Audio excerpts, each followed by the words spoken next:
Ito naman yung Hoyoma and Mosdar welding machine. Sobrang portable pero napakalakas niyan mga kaibigan. Testingin po natin ito, no? Sinasaksak po ito sa 220 volts.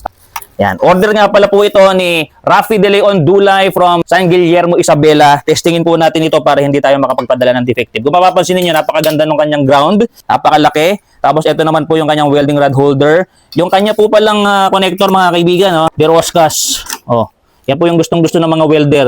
Kaya kung bibili kayo, ganito po ang bibilin po ninyo. 20 amperes hanggang 300 amperes mga kaibigan. Ang ganda niyan. Sobrang stable din yan, no? 114 yung gagamitin natin or 13. Tingnan nyo po kung gaano kaganda. Unang dikit, spark ka agad. Pag nag-init na, okay na yan, no? Ganda ng tunaw. O, diba? Isa pa. So, ito po, tinetesting natin para hindi tayo makapagpadala ng defective kay sir. Sobrang ganda niya, no?